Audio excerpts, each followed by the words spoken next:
So that's how everything went along.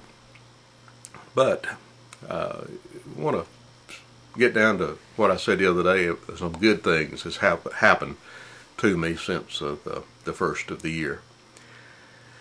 As I said, this company that I started working with 20 years ago was an employee-owned company, and I'd done quite well with the company through the years as far as pay raises and benefits and things like that. It's been real good to me. And through the years, I'd also built up stock in the company because of having the ability to earn stock ownership in the company. So that has gone on through the years, and I built up some stock, which is good. That stock has been rising in price. It's separate from the regular stock market, and over the past 10 years, our stock has done very well in the company.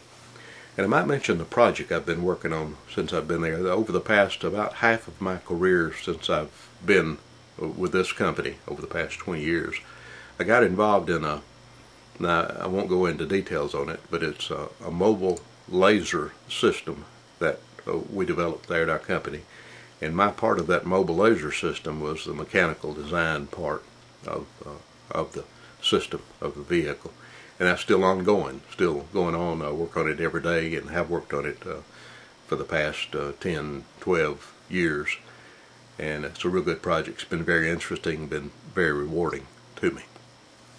But here's the icing on the cake, and I've finally gotten down to it. And the reason that I say that the American dream is still alive and well. Of course, it's taken me, I've been working now for over 40 years from my basic start.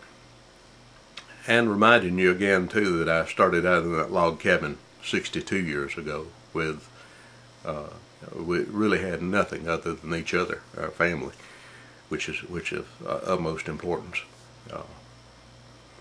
So over those 62 years, I've gotten to where I'm sitting here today. And I want to talk about this in a way that I don't sound like I'm bragging. I'm happy about it, and I think my friends that watch me on YouTube will be happy for me about it. And I think it's something I should tell you. And it just emphasizes that the American dream is still fully alive and well in this country.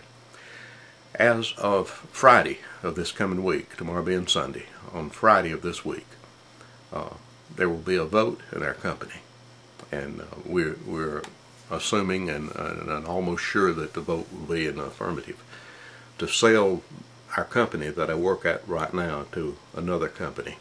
And for you guys over in Great Britain, I might say that it's one of your companies. A British company is buying our company. And since that's happening, the stock that we employee owners of the company have will be rated at the price of the stock that the purchase is set for. And again, like I said, I'm not wanting to do this in a bragging way, but if this sale goes through on Saturday, and it'll be a few weeks or a month before it's all finalized out, but it looks like it's a pretty sure thing right now. At that time, I'll become a millionaire, and that doesn't even sound right for me to say that, but it's just a fact. Due to all the stock increase in stock value and everything that goes along with it, and the stock that I own, all that will be worth right at $1 million. So now I don't, like I say, I'm not bragging. I'm happy about it, but I know there'll be some questions about it, and people, I guess, will say, "How does that feel?" And I don't know yet how that feels. It feels assuring. It makes me know that my retirement years will be somewhat easier. It makes me happy to know that I can help out my children and other members of my family more easily now. But I also know that has to last all through my retirement years. My dad has already lived to be 92. If I live to that age, that's 30 more years. I will probably still work for a few more years, I don't have any plans to up and quit and retire and go off on a yacht or anything like that. As a matter of fact, I don't plan to change my lifestyle a whole lot at all. I plan to continue on about like I am. I'll have to have some financial advice from some people smarter than I am about how to handle the money, which I plan to do that, to make sure that everything is correctly done there, and make sure that it's as safe as it can be and that it can grow. But I really don't know what to say about how I feel about it, other than being happy and relieved. But what it tells me, and what I think it ought to tell you, is in this country, in America, a person can start out with nothing and live a good life and have rewards all the way through that life and turn out to be a very wealthy person at the end. But it's, as I said earlier, that's not a given. It's not a given thing. I've taken 40 years and worked very hard, been a good employee, tried to improve myself, to learn and to advance my abilities and my knowledge. And it's not been easy at times. There's been times that it's been very difficult, which that's part of life. I don't think anyone's going to find a life with no difficulties in it.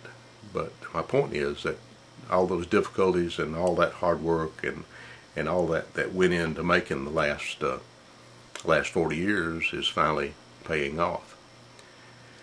Now we all know, and I can name many examples, we all know that a good deal of money does not solve all your problems. It can create problems, so I know that also. So it's not an instant cure. It's not something that makes life wonderful from then on. You still have to live your life. You still have to face your problems. You still have things that are not perfect. But anyway, I wanted you to know. And I also want you to know that that's not the end of my American dream. I'm hoping to live many more years. I'm hoping to see my family increase and do well. And I'm hoping to enjoy myself as I go into retirement. Right now I think maybe I'll work probably about 4 more years. It would make me 66. And you know, the thing you hope for is that your health holds up, that your mental abilities hold up, and that you get to enjoy yourself over what time you can later in life. And I have plans too. I want to get out and do things for other people when I get to the point where I can no longer have to work full time, that I'll have time to get out and maybe help some other people. And I have in mind, you know, there's a lot of young people that need to be told what I've told over these last 6 or 7 videos, that if you are willing to work hard and dedicated and try and learn and build up your data bank through your life, that you can do very well. I also would tell them it's not going to be easy. It's not going to be given to you. But the possibility is there if you're willing to get out and do what a person should do for you to have a good American dream and a good American life. And I apologize if I've stretched this thing out too long, but I wanted to tell a story, and I wanted you to know the things that have gone along. So yes, since the first of the year there have been some good things go on, and I hope those continue. So that's the end of Messabout1's American Dream story. I hope you've enjoyed it, and I'll be back before long with some silly things, I guess, and some more stories. And once again, I looked at my subscription list the other day, and I don't know if all of these are still active or not, but I've been on YouTube now under 2 years, and my subscription list has grown to about 400, and I think it was about 460 people. And for those of you who watch and comment and take part, I want to thank you, because this is a big part of my life. I guess you could say this is part of my American dream too, to be able to get on YouTube and have a worldwide audience and make worldwide friends. That's a pretty good dream to accomplish also. So good night. I'll see you later.